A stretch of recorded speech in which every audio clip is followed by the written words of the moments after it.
It happened in 2012.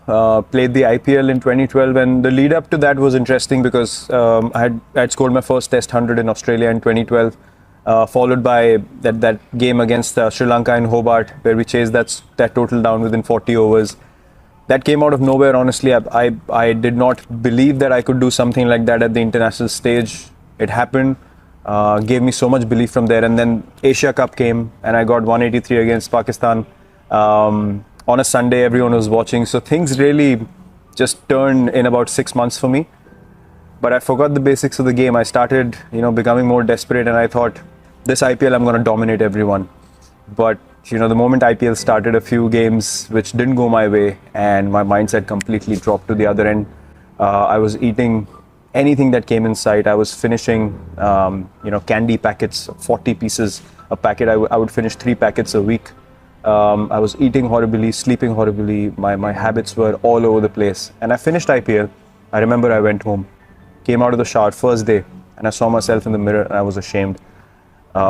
It was literally, I saw myself and I thought, I'm looking at another human being, and I told myself, look, if you want to play cricket at the highest level, this is not the way that you can manage. And from next day onwards, I changed everything about my diet, the way I trained, everything. And from then on, it was just an obsession. Look, when I step onto the field, I have to believe that I'm the best, because my mindset, as I said, was very clear from the first time I started playing this game.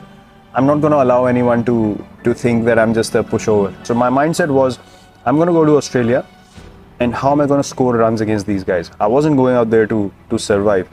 And from the time I got back home till the Australia tour, I promise you, I was visualizing every day when I was working out in the gym that I'm hitting Mitchell Johnson, I'm hitting these guys all over the park. And those things came to life eventually, because I convinced myself to an extent. When I went there, I was absolutely fearless, and things just started flowing. To be honest, before that Australia tour, I was treating every foreign tour like, more like an engineering exam that I have to pass somehow, and I have to show people that I can play at this level. But there I realized that, once you're down and out, there was hardly anyone who came to help me. There was hardly anyone who was looking towards me and saying, listen, let's work together and try to get your game up to speed. Everyone was just going after me left, right and center. So I was like, am I playing to prove these people wrong?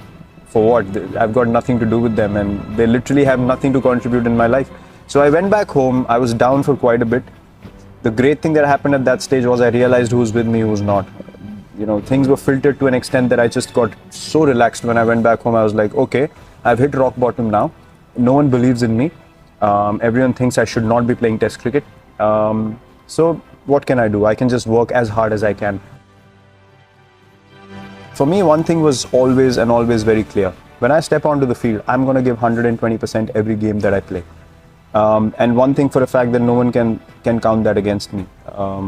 Till the time I play this game, I am going to play this way, and this is who I am. And if my mindset in the field is simple, I will not stand around wanting people to do something that I'm not able to do first. For me, every ball is an event. Every moment is an opportunity to make your team win. And that is exactly why you step onto the field. You have to make that time count. If you told me I had to walk away from this game tomorrow, I can walk away without any regrets, because everything that I've done since I entered the Indian cricket team has always been for the team.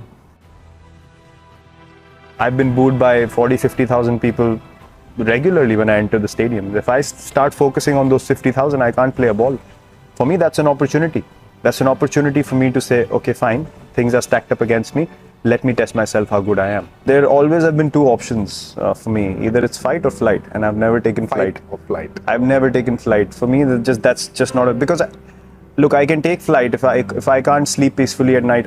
For me, it's not worth it. I might as well take the fight. If I fail, I know that I took the right option, and that gives me peace. For me, when I leave the field, as I just said, I need to be able to know that I've given everything I had, and I sleep like a baby. There is nothing else that can distract me then, because in my potential as a human being, God has blessed me with a healthy mind, healthy body, an opportunity which everyone wants. So I have to be honest to that. I have to live up to that. So for me, these things are just a process, just a part of the process, which is you keep moving forward. You keep taking the positive option. Whether you get success or not, that's irrelevant, but never take a backward step.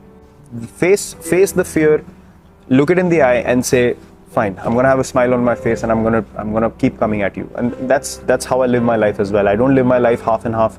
I've never done something which I'm not 100% convinced about.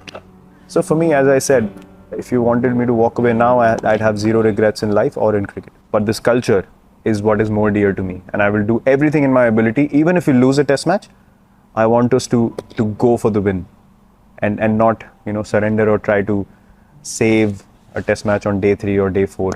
That for me just not acceptable. So for me, as I said, milestones don't matter at all. If I had played for milestones in my career, I probably wouldn't have half of what I have right now. So my mindset is pretty clear, and for us, it's just pursuit of excellence.